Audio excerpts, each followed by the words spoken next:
My wife and I have been married for 3 years without conceiving, despite both of us checking out fine medically. After taking some medicine recommended by a friend, my wife got pregnant almost immediately. As the child grew older, I gradually noticed he didn't resemble me at all. Instead, he bore a striking resemblance to my brother. While holding my son's hand on the way home, he whined for a street-side starch sausage. Normally, I never let him eat such junk food, but today I indulged him without hesitation. I was cooking in the kitchen while my son played with his toys in the living room. In no time, the place was a complete mess. I'm home.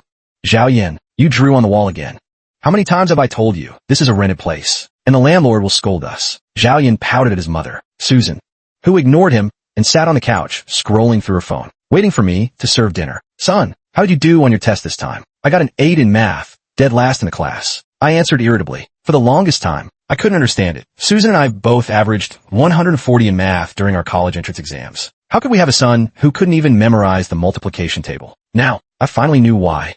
After dinner, as usual, I spread out his homework to tutor him. Zhao Yan dawdled, reluctant to write, so I canceled his gaming time for the night. One problem stumped him for over 10 minutes. Losing patience. I pointed at the question and snapped. What times 3 equals 27? Come on. What times 3 is 27? Zhao Yan kept slicing his eraser with a pencil, refusing to answer. Frustrated, I gave him a light smack, and he immediately stood up. You hit me. What else can you do besides hitting me? Beating your kid every day. What kind of man does that? I don't like you. Why are you my dad? Why can't Uncle Xiao Dong be my dad instead? He swept everything off the table in a tantrum, stomping his feet and demanding that Uncle Xiao Dong become his father. Xiao Dong, full name Dong Jianya, was my friend. A bona fide, rich kid with money and time to spare. He often took Zhao Yan out, treating him to imported snacks and luxury venues. Most of Zhao Yan's high-end experiences were courtesy of Xiao Dong. I was about to scold Zhao Yan when Susan yanked him behind her and glared at me. Why hit him? Is he wrong? After all these years with you, what do we have? No house, no savings, just you beating our child every day. I was speechless. The disdain in her eyes sent a wave of shame crashing over me. Just as I opened my mouth to retort, the doorbell rang. It was Susan's younger brother, Sukan. She immediately asked if he'd eaten and nudged me to make him noodles. Sukan swaggered in and plopped onto the sofa. Zhao Yan, who had been crying, brightened up and rushed to his uncle, no surprise, since Sukan always played video games with him. Who dares lay a finger on my nephew?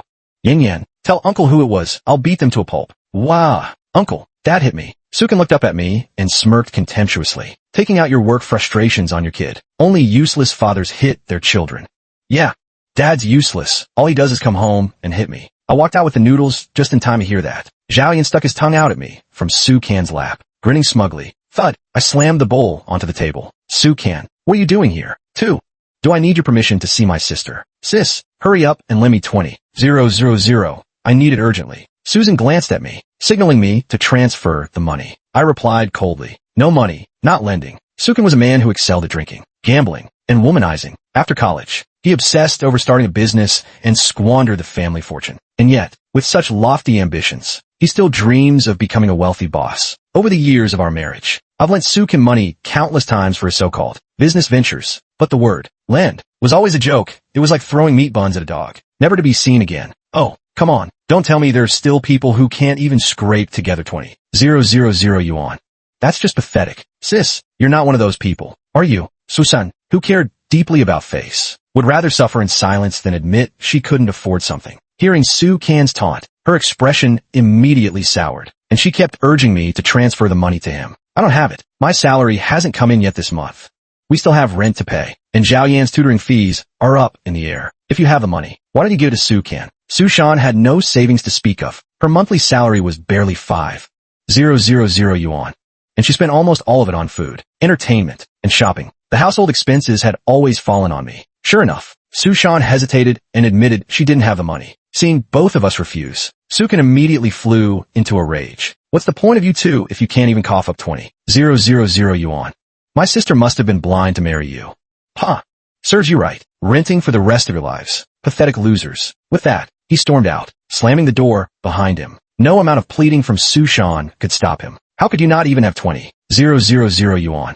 What will our relatives and friends think of me? I don't care. Go borrow the money and give it to Sukan tomorrow, or I'll sell your fishing rods. Zhao Yan, hiding in Sushan's arms, chimed in angrily. Dad's so stingy. He won't even buy me the newest Lego set. He's a bad dad. We should sell his fishing rods. I turned and walked back to the study, closing the door behind me. Slowly, I pulled out a paternity test from my bag. The results were unmistakable. Zhao Yin was not my biological son. Su Shan and I had been married for 3 years without children. So my friend Xiao Dong had helped me get some traditional medicine to improve my health. Not long after, Su Shan got pregnant. When the child was born, I thought he didn't look much like me, but I didn't dwell on it.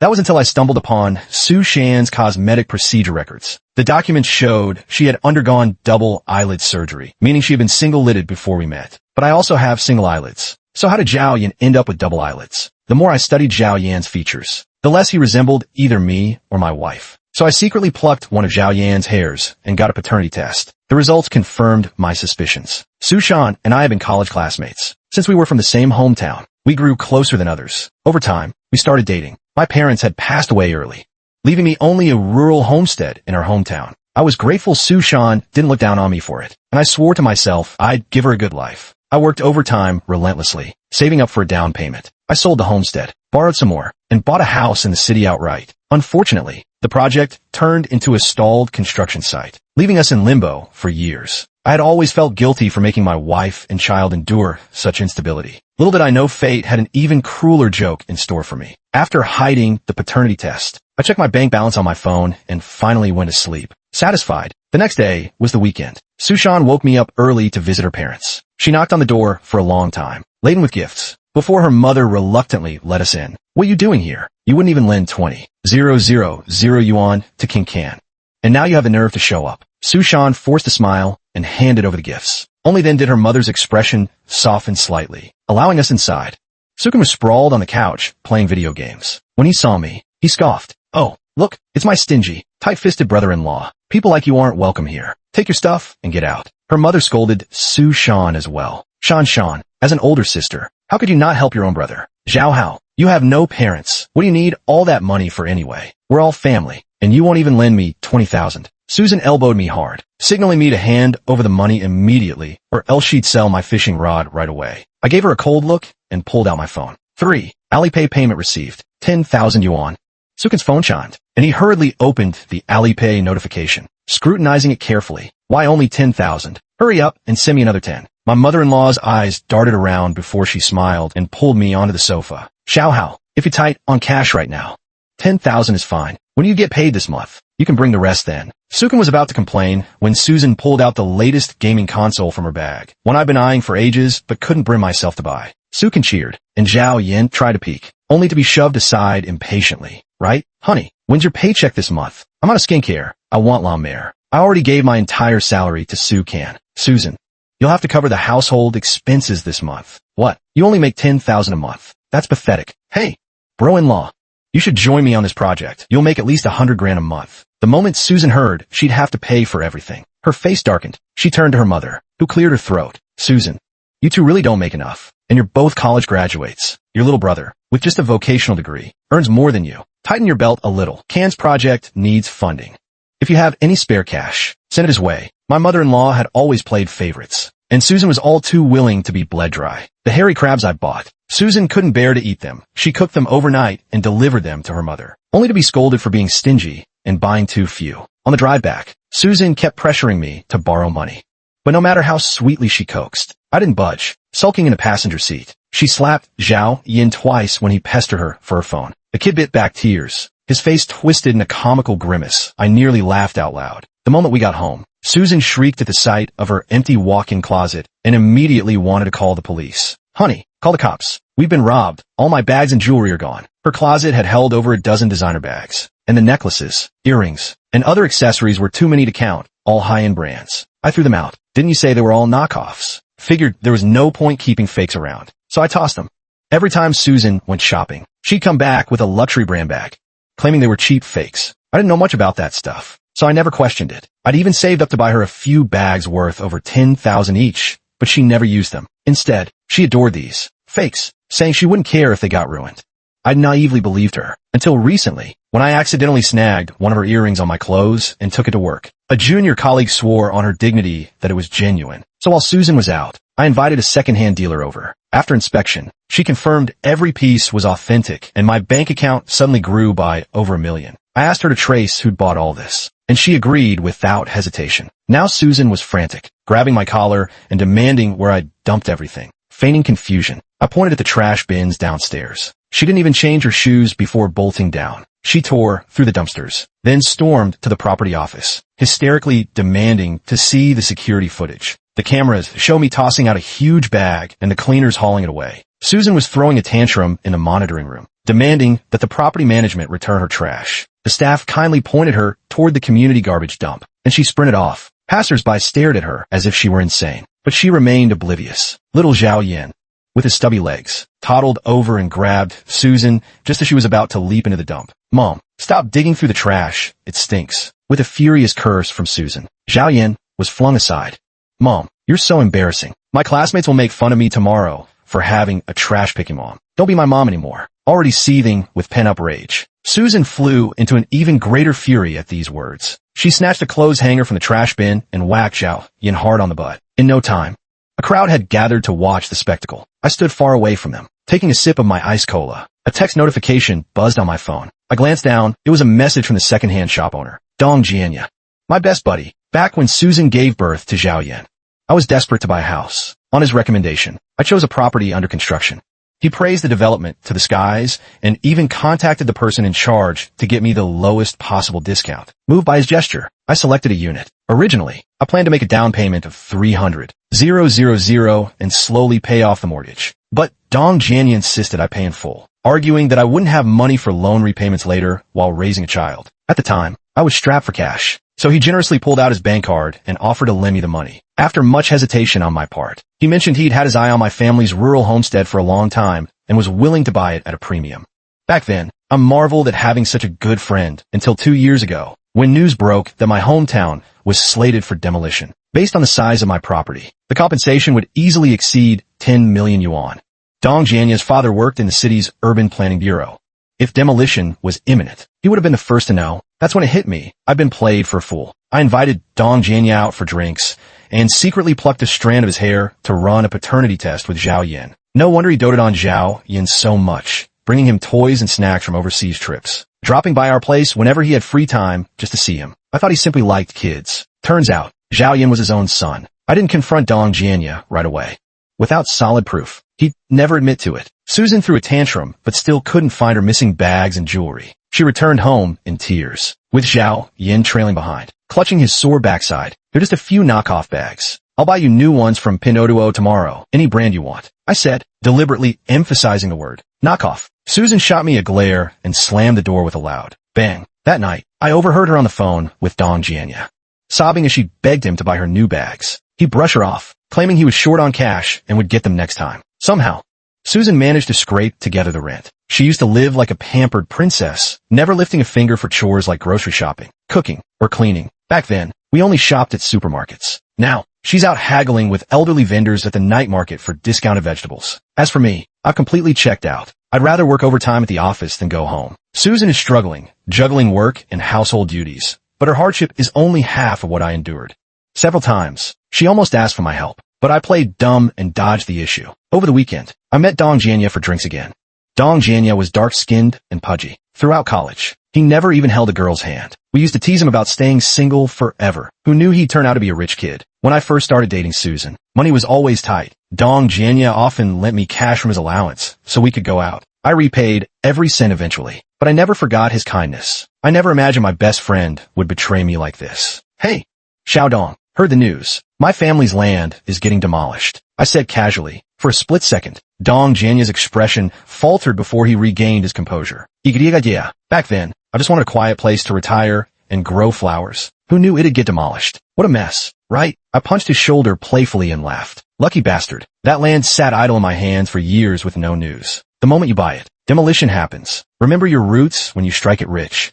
Huh. My carefree grin eased the suspicion in his eyes. He raised his glass and promised he'd never forget me when he made it big. I drained my drink and suddenly sighed heavily. Dong Jianya immediately asked what was wrong. Nothing major. Just lent my brother-in-law this month's salary again, and I still haven't paid for Yan's tutoring fees. When it came to his own son's education, Dong Jianya couldn't help but be concerned. She pulled out a bank card and shoved it into my hands. "This family still has no shame. Here, I still have some money left. Take it for now. I mumbled something about how I couldn't possibly accept it while pocketing the card. Dong Jianya hadn't had it easy these years either. His father had already passed away, and he himself had no real earning ability. It was only a matter of time before he burned through his savings. But before that happened, I intended to take back what he owed me. 5. I didn't pay for Zhao Yan's tutoring fees. I kept the money for myself. Why should I spend money I'd earned through my own efforts on someone who had nothing to do with me? One night, while I was up late working on designs, I overheard Susan calling Dong Jianya.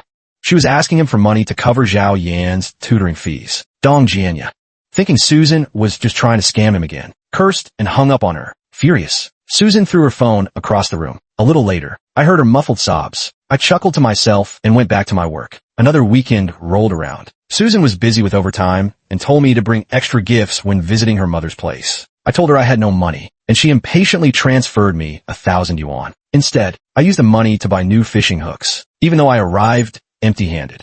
My mother-in-law still warmly took my arm. Even Su Can's attitude improved. She brought out fruit for me to eat. Flattered, I sat awkwardly with the hot tea my mother-in-law had poured for me. Brother-in-law, how's that unfinished building of yours doing these days? I smirked inwardly, but kept my expression neutral. No idea. A few years ago, the real estate company promised compensation.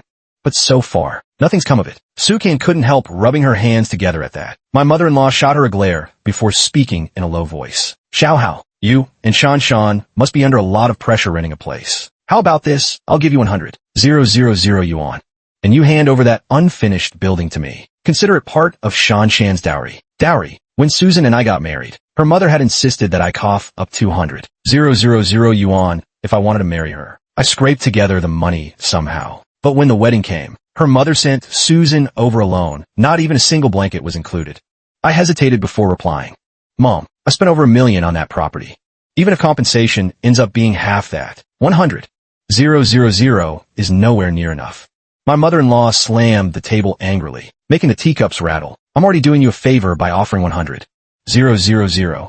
Who knows when that worthless building will even get compensation? You think I want that uninhabitable dump? If it weren't for my daughter suffering with you, I wouldn't even waste this money. I shook my head and countered. If you don't want the unfinished building, why are you offering 100,000 for it? Mom, I know you. You never make bad deals. Did you hear something about compensation coming through? Why didn't you tell me sooner? Panicked, she stammered denials, then guiltily asked again if I'd sell for 100,000.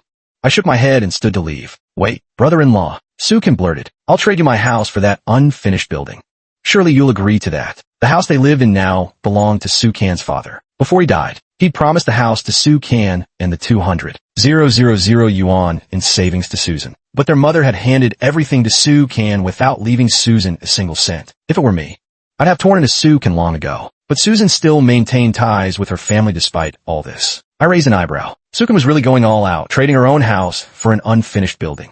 Your house, plus another 100,000 yuan. Then I'll sign the transfer right now. Su Can hesitated. My mother-in-law pointed at me and cursed me for dreaming too big. I smiled faintly and pushed the door open to leave. Su Can would definitely come looking for me again. After all, my fake promotional flyer was so convincing. I had created a counterfeit flyer claiming that the unfinished building was about to receive compensation with 5,000 yuan per square meter, along with an 80 square meter fully furnished apartment in the city center. Su Can's house, though large, was old and in a bad location. Now, seeing both the compensation money and the promised apartment, he naturally panicked. Others might hesitate to question its authenticity, but Su Can, being brainless, wouldn't doubt it for a second.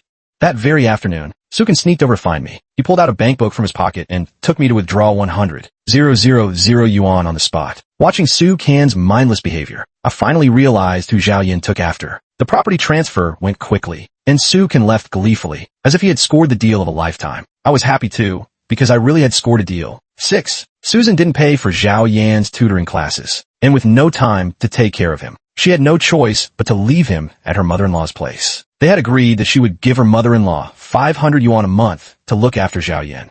But the moment her mother-in-law took him home, she went out to play mahjong, not even bothering to feed him a single meal. Su Can spent every day playing video games with Zhao Yan. Zhao Yan already liked Su Can, and under his influence, his studies deteriorated even further. He started spouting internet slang all the time. The teacher contacted Susan multiple times, but she dismissed it until one day, disaster struck. Who knows if Su Can had shown Zhao Yan something inappropriate. But Zhao Yan ended up sneaking into the girls' bathroom to peek at a little girl using the toilet. He was caught red-handed by the homeroom teacher. The school could tolerate poor grades, but not poor character. Susan was summoned to the school that same day. When the girl's parents confronted her, Susan responded with utter indifference. What's the big deal about looking? They're just kids, what do they know? Besides, aren't girls born to be looked at by boys? What's so precious about a little girl? If you won't even let him look now, don't come begging for my son's attention later. The girl's parents were furious and called the police. Since Zhao Yan was too young, he was only given a warning. After the police left, the school tactfully suggested that Zhao Yan transfer to another school. Susan flew into a rage, screaming that she would make the school pay, and dragged Zhao Yan off to find Dong Jianya. Dong Jianya, having lost a lot of money gambling recently, was even more irritated by the sight of the mother and son. He told Susan he'd think of something, then promptly left for a vacation abroad, unable to find Dong Jianya. Susan was beside herself with anger, with nowhere else to send Zhao Yan. He spent his days at home playing on his phone. Soon, Susan discovered that Zhao Yan had spent over 20,000 yuan on in-game purchases, draining her last bit of savings. She whipped him with a belt until he was covered in bruises, and Zhao Yan sobbed, promising he'd never do it again. But the allure of the game was too strong for Zhao Yan. When he ran out of money, someone gave him an idea. Take photos of his mom and send them over, and they'd top up his account for him. Zhao Yan began secretly taking pictures of Susan, changing clothes, and showering, sending them to strange men in exchange for money. It was Susan's male co-worker who discovered this. The co-worker, who had a grudge against her, didn't tell her directly. Instead, he sent the photos to everyone in the company. It was a female colleague who couldn't bear it anymore and quietly informed Susan. By then, it was too late. Nearly every man in the company had seen Susan's photos. With no other choice, she resigned. Zhao Yan, of course, got another brutal beating. As he was being hit, he cried and screamed that Susan was the worst mother in the world and that he didn't want her anymore, just like Susan used to do. I shielded Zhao Yan behind me and earnestly said, "He's just a child. He doesn't know any better. Don't take it out on him." Zhao Yan clung to me and said I was his real father. Susan must have been his stepmother. Susan collapsed, smashing all the furniture in the house to pieces before storming out, declaring she would never return. But where could she go? Her mother-in-law only cared about Susan's money, not Susan herself. With my deliberate indulgence, Zhao Yan grew increasingly unruly. He caused trouble almost constantly, one day breaking the Zhang family child's head, the next throwing the Liu family's kitten into the water. Susan spent every day trailing behind him, apologizing, while the neighbors avoided the mother and son like the plague. By extension, I ended up on the neighborhood's blacklist too. If I came home, even a little early, some parent would inevitably show up to complain. Eventually, I applied for employee housing and slowly moved my belongings out. 7. I took some time to return to my hometown, bringing good liquor and cigarettes to the village chief, casually probing about the demolition plans. He told me construction would start by the end of the year at the latest. It was already November, and time was running out. Just as I was at my wit's end, a news notification popped up on my phone. Yang Hua, CEO of Hengyuan Real Estate, died of a sudden heart attack early this morning. Resuscitation efforts were unsuccessful. At first glance, it was just a simple news item, but it sparked an idea in me. This Yang Hua was the developer behind our village's project. Though he had passed away, the project had long been handed over to his son. This detail wasn't public knowledge. It was something the village chief had let slip while drunk. I bribed Dong Jianya's secretary to pass the news to him. The secretary informed me that Dong Jianya had already returned from abroad, in a foul mood. He had gambled away nearly his entire fortune and was now desperate for money. True to my expectations, Dong Jianya went straight to the village chief. Following my instructions, the chief told him that due to Yang's death, the demolition project had been permanently shelved. Dong Jianya panicked like an ant on a hot griddle. He was counting on that compensation money to pay off his gambling debts. If the demolition didn't happen, what use was a large plot of land? He was desperate to sell, but couldn't find a buyer. Finally, someone approached Dong Jianya, a man claiming to be the secretary of a company boss who wanted to turn the land into a farmhouse resort. Dong Jianya was overjoyed, ready to sell on the spot. The secretary spent a long time chattering on the phone with his boss before politely asking Dong Jianya, would 200,000 work? 200,000 wasn't even a fraction of Dong Jianya's gambling debt. He had originally bought the land for 300,000. Hesitant, he asked the secretary to raise the offer. The secretary shook his head coldly, insisting the land wasn't worth more. Just then, a neighbor for the next plot stepped in, offering his similarly sized land for just 180,000. The secretary seemed intrigued, standing up to inspect the neighboring plot while nodding approvingly. Phone in hand, as if about to call his boss, Dong Jianya quickly stopped him, and after some haggling, they settled on a price. The contract was signed on the spot, and the money changed hands. The secretary was actually a colleague of mine who owed me a favor. I'd asked him to help me stage this act. If Dong Jianya hadn't been so desperate, he might have noticed the red flags, like the neighbor, who couldn't even describe his own property's orientation, or the secretary's phone call that never actually connected. After all the twists and turns, the land was back in my hands. Thanks to my outstanding performance at work, the company planned to transfer me to a branch office, which I gladly accepted. Before leaving, I had one last thing to do. I listed Su Can's house on a second-hand platform, and it sold quickly. On the day the new owner came to take possession, my mother-in-law stood at the door, cursing loudly, but the buyer was a 6 feet 3 inches burly man with a dragon tattoo coiled around his arm. The moment my brother-in-law stepped into the room, my mother-in-law immediately fell silent and obediently packed her things to leave. That afternoon, she came to my house to cause trouble, just as I was packing my belongings. "Hey, Mom, what brings you here?" Without a word, my mother-in-law slapped Susan across the face. Susan stared at her in shock. "Don't call me Mom. You're heartless. Just to get the house. You teamed up with an outsider to deceive me and your brother. Are you even human?" Susan looked at her mother-in-law, bewildered. While I straightened up, "Mom, the house was sold to me by Sutson. He insisted on trading his own house for my unfinished property. You heard it yourself that day, your place." "Bullshit. That's only because the unfinished building was supposed to be compensated. But we've waited until now and still got nothing. Hand the house back to me right now, or I'll call the police on you." I pulled out the contract I'd signed with Sutson from the drawer and threw it in her face, telling her to take a good look. But to my surprise, she tore it to shreds with a loud rip. "What contract? I don't see anything. Isn't this just scrap paper?" I grabbed a folder and pulled out one copy after another, shoving them at her. Seeing that reasoning wouldn't work, she resorted to throwing a tantrum. "If you don't give me back the house today, I'm not leaving." I took out my phone to call the police, but Susan snatched it and smashed it on the ground. "You tricked my mom out of the house, and now you're actually calling the cops." "I don't care. Give the house back to her right now. As for that 100,000 yuan, hand it over first. I need to find a better school for Yin Yan." I didn't want to argue with her any further, so I handed her the divorce papers. "You want a divorce? Zhao Hao, what the hell have I ever done to you that you divorce me?" Hearing the word divorce, my mother-in-law stopped her tantrum, snatched the papers, and started reading. "What? You're making my daughter leave with nothing? How dare you? She's let you sleep with her all these years for free. And now you won't even give her money, just kicking her out with nothing." Furious, she tried to hit me, but when she realized she couldn't do any real damage, she gnashed her teeth and said, "I'm calling the police right now. Let them decide who sleeps with a girl for free and doesn't pay." The police arrived quickly, and a crowd gathered to watch the spectacle. After hearing the whole story, the officers tried to mediate, treating it as a family matter. "Officers, thank you for coming.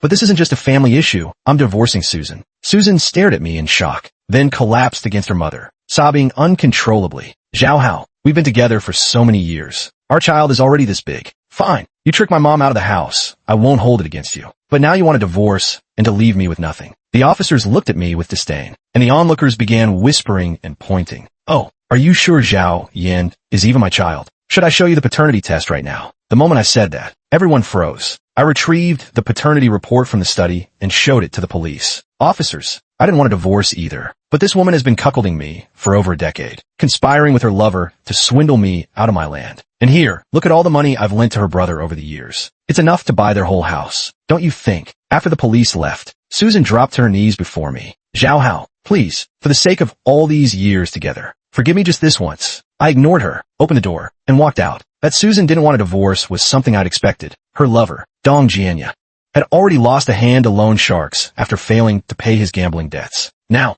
with Dong disabled and still being chased by debt collectors, Susan naturally had no desire to tie herself to a man like that. Since Susan refused to sign the divorce papers, I had no choice but to take her court. The court ruled that she would leave with nothing, and custody of Zhao Yan was granted to her. I sold the house, took the family's demolition compensation, and moved to a branch office. Through years of hard work, I climbed to a leadership position at a young age, free from that suffocating household. I no longer had to wake up early to cook breakfast for the whole family, no longer had to tutor the kids with their homework, and no longer had to live under someone else's scrutiny. I was doing well, financially secure, with plenty of leisure time and a thriving career. Much later, I heard that Dong Jianya had been killed on the spot after running a red light to pick up bottles on the road. The driver who hit him was a rich kid who got off with a slap on the wrist after paying a small settlement. Sukin was still chasing his pipe dream of striking it rich, refusing to work and relying entirely on his mother's garbage collecting income. Susan's reputation was ruined, and no reputable company would hire her.